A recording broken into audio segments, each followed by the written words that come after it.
I'm Mrs. Rekha, Assistant Professor of English, Government First Grade College, Kavu, Mangalore. The session is on the novel Nampally Road by Meena Alexander, prescribed for BBA 4th Sem of Mangalore University.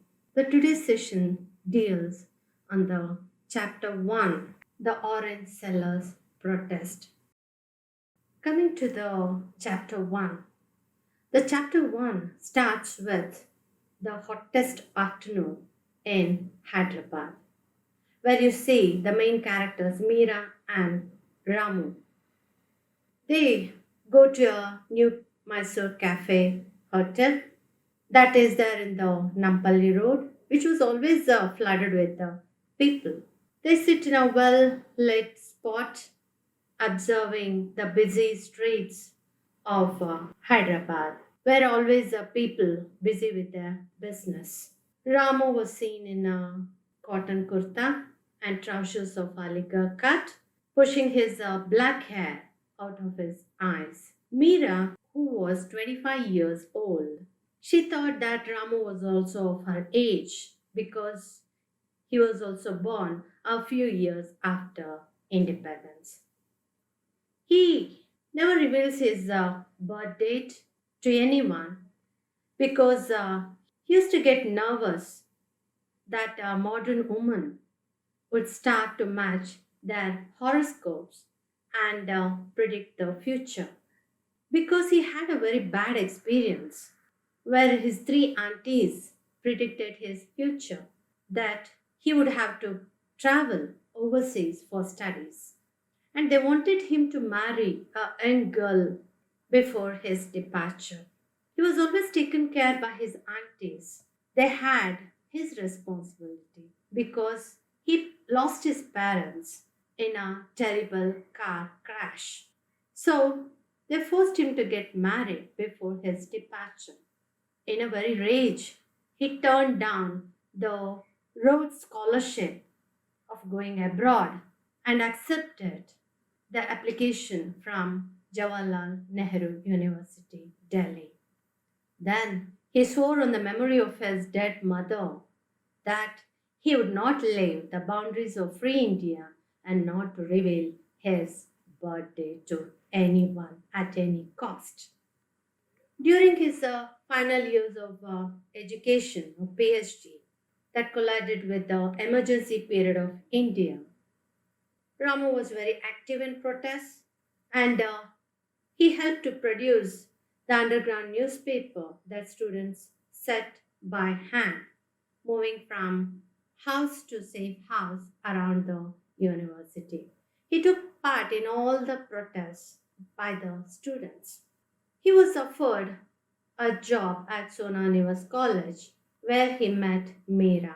As she was new to that place, he took her around the new places and they became friends. When she arrived to India, she faced many problems in getting adjusted with the Indian society. But he was always there with her. Both Meera and Ramu noticed a woman was rocking the orange filled cart as the child was found lying and moving its hands. Bolaram, who was there to serve the lunch in Mysore Cafe, while he was serving the lunch, he revealed to Meera and Ramu that their life was worsening because of the policies of Limca Gowda. Already revealed about Limca Gowda in the brief sketch of the characters, where this Limca Gowda, he was the chief minister of Hyderabad. During the rule of Limca Gowda as the chief minister of Andhra Pradesh, he wished to turn himself into an absolute ruler. Sometimes he behaved as though he was the old Nizam of Hyderabad. He ruled the state with the help of a specially created secret people's organization. He always had this group behind him wherever he needed them to work. This group was always found there, which was called the Ever Ready Men. They used to wear khaki uniforms, and each one of that ever ready men was given a motorcycle. Limka Gowda, during his ministership, he levied heavy taxes on orange sellers, and they found it very hard to survive. So, in order to protest against this policy, they organized themselves under the banner of Orange Sellers of Telugu Desam and staged a protest march against the chief minister. The woman of whom this Meera and Ramu was talking about, she ran before the crowd with her oranges to sell. With this, we come to the conclusion of the session 4.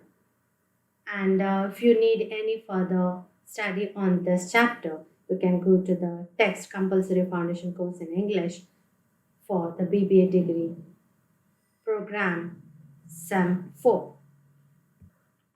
Thank you.